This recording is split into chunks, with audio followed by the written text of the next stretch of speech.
მოსახლეობისთვის ყოველდღიური პროდუქტები კიდევ უფრო მიუწვდომელი ხდება. მარტში წლიურმა ინფლაციამ 4.3% შეადგინა.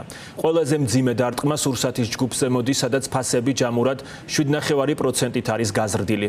ამ კატეგორიაში ყველაზე მეტად თევზეულმა მოიმატა, რომლის ღირებულებაც რეკორდულად 21%-ზე მეტით გაიზარდა. ორნიშნა მაჩვენებლით, კერძოდ 13%-ით არის გაძვირებული ხილი და ყურძენი. თითქმის 10%-იანი მატებაა ისეთ პირველადი მოხმარების პროდუქტებზე, როგორიცაა პური, ხორცი და ზეთი. ეკონომისტები განმარტავენ, რომ მარტში დაფიქსირებული ინფლაცია მხოლოდ აისბერგის მწვერვალია, რადგან მასში ჯერ კიდევ არ არის ასახული საწვავის გაძვირების სრული ეფექტი. ბენზინსა და დიზელზე ფასებმა პიკს სწორედ მარტის მიწურულს მიაღწია, რაც ნიშნავს, რომ ტრანსპორტირების გაძვირებული ხარჯი პროდუქტებს აპრილში კიდევ უფრო დააწვება. ამას ემატება 1 აპრილიდან ამოქმედებული ელექტროენერგიის გაზრდილი ტარიფიც. ელექტრომატარებლების გაძვირება კი როგორც წესი ჯაჭვურ რეაქციას იწვევს ყველა ტიპის მომსახურებასა და წარმოებაზე. მარიკა ბოლქვაძე მოისმინა შეფასებები თემაზე, რომელიც ფორმულას პირდაპირ ეთერს უერთდება.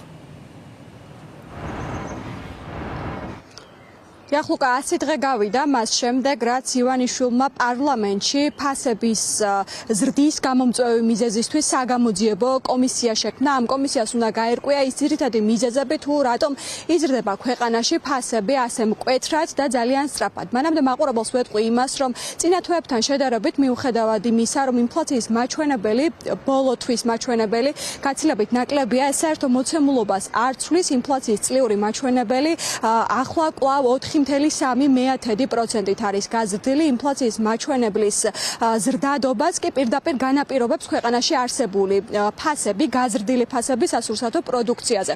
ქვეყანაში ფასები გაიზარდა თევზეულზე, ხილზე, ბოსტნეულზე ფასებია გაზრდილი, პურ პროდუქტებზე და ხორცეულზე, ამ უკანასკნელზე დაახლოებით 10%-იანი ფასნამატი ფიქსირდება, რაც შეეხება ელექტროენერგიის გადასახადს თითქმის 33%-ით გაძვირდება მომდენო თვეებში ელექტროენერგია, ხოლო 9 მარტიდან დღემდე საწვავის ფასი სხვადასხვა ტიპის საწვავზე დაახლოებით 84-ით არის გაძვირებული. რაც შეეხება კობახიძის საგამოძიებო კომისიას, ექსპერტები ასე აფასებენ მას, რომ ეს საგამოძიებო კომისია ვერავითარ შემთხვევაში ვერ დაადგენს და შეუძლებელია დაადგინოს ახლა ქვეყანაში ფასების ზრდის მიზეზები, რადგან არასწორ ადგილას ეძებს ამ მიზეზებს და ფასების ზრდას არ განაპირობებენ კონკრეტული მარკეტები ან მათი მფლობელები. ფასების ზრდაზე პირდაპირ პასუხისმგებელია ეროვნული ბანკი. მაყურებელს ვეტყვი იმას, რომ ფასების კომისიის შექმნიდან დღემდე ეროვნული ბანკის არც ერთი წარმომადგენელი არ ყოფილა ამ ფასების კომისიაზე გამოკითხვაზე და არ დაუსახელებია ქვეყანაში არსებული გაზრდილი ფასების მიზეზები.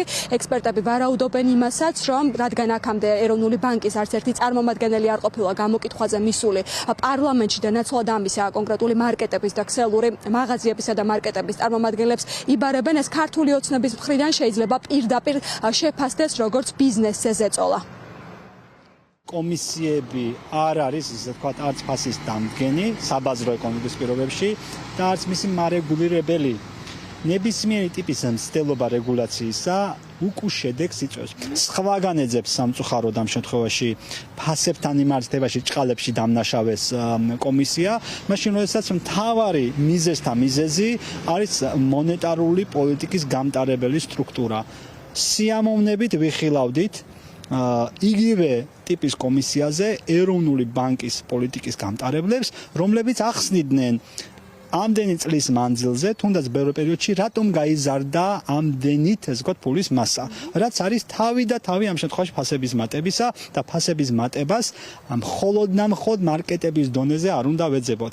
კატასტროფულად არის ფასები გაზრდილი პირველადი მოხმარების საგნებზე, მათ შორის პროდუქციაზე, ყველაფერი გაძვირდა, მათ შორის პური ჩვენი არსობის არის გაძვირებული იმის გამო, რომ ამ მაღალი ფასების უკან დგას ქართული ოცნების კორუფციული ინტერესები, ივანიშვილის კორუფციული ინტერესები, მაგალითად დენის ტარიფის ზრდა 33%-ით უკავშირდება ივანიშვილის ბიტკოინებს, მათ შორის მთავარი მონოპოლისტი ბოსტნეულის კომპანია პლანტა, რომელიც ასევე ივანიშვილის ოჯახს ეკუთვნის, კი ყველა გაძვირებული ფასის უკან დგას ქართული ოცნების ივანიშვილის კორუფციული ინტერესი და ეს მათ შორის ინფლაციის მაჩვენებლებით არის გამოხატული.